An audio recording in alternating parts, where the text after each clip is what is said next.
Hey, Coach. Hey, Um, Steph. I was just curious, how was the first day, and what were your impressions?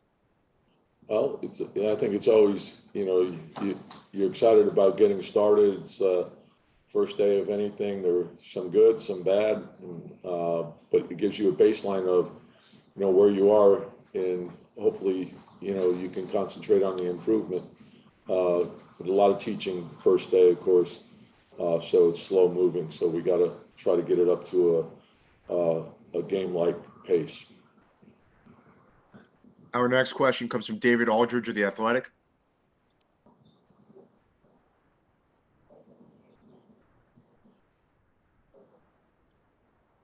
David, you're still muted. Sorry about that. Tibbs, how you doing? Good. Hi, David. Hey, I know you're just starting to gear up for the season, but you obviously have to do this as this pandemic continues to rage. So wondering what your message is to your players about, best practices and how to stay safe, and what are you hearing, from the organization about what to emphasize to get this season started off so you don't have the risk of tests increasing or positive tests. Yeah, MSG has really been on top of it, and Dr. Callahan is sort of leading that for us. And obviously our athletic training staff behind Roger Hines, their reminders, constant reminders, and it is important. So everything that they're asking us to do, we're obviously trying to do it, and I think the league is very concerned and aware. So I think everyone understands what's at stake here. Ian Begley, SMY.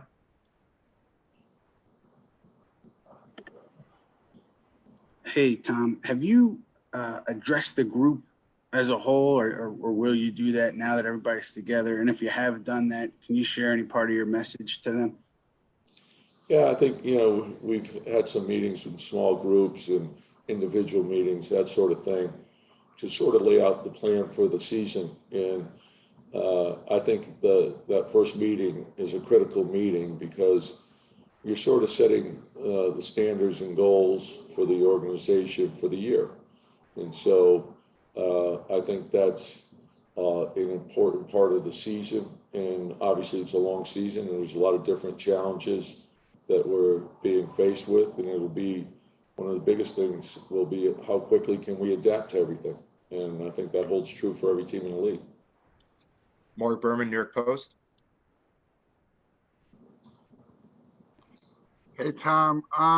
You guys still have $18 million in cap space.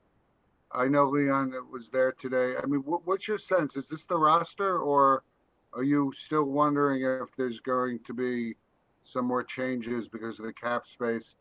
And just in general, what stuck out the most from the first practice? What impressed you the most? Any one particular guy, doing something? Well, I don't know if it was any one particular guy, but I think one of the strengths of our club is that we are young and we are athletic, so I want to try to take advantage of that. Obviously when you have older guys, the advantage they have is they have the tricks of the trade are down pat. And when you're younger, hopefully you could try to take advantage of your legs and your athleticism. But I think it's important for us to come in each and every day and try to learn and improve. And you learn things every day. And that's the way we're going to approach it. Tim Bontemps, ESPN. Hey, Tom, I was just curious with the truncated training camp you guys have, and like you mentioned, the youth on your roster that you have, how are you adjusting kind of how you approach training camp compared to a normal one, or is it exactly the same? Yeah, no, it is different. It's in some ways similar to, what you would go through in a lockout situation, except this is, for us, it's more extended, not being part of the bubble, but we had a chance in the summer to spend some time together.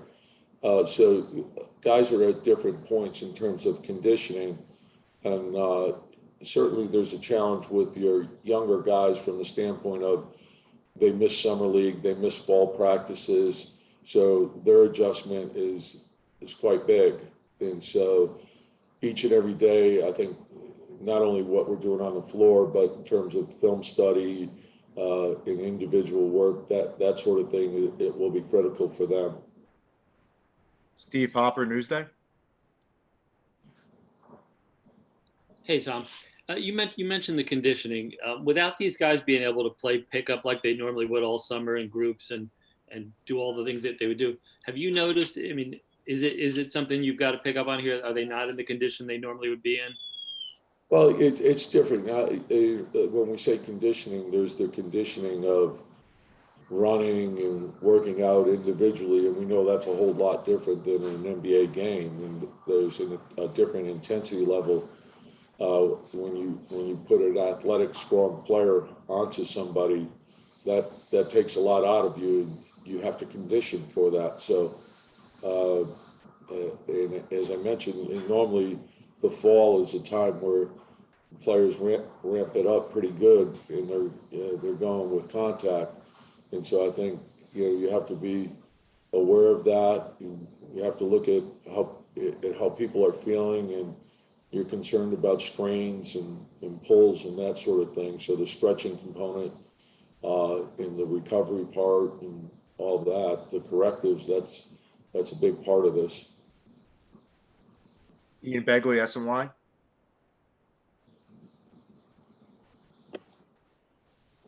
Hey, Tom, just in general, based on what you saw either in the previous workouts or more recently, what's your impressions early on of Frank Ntilikina?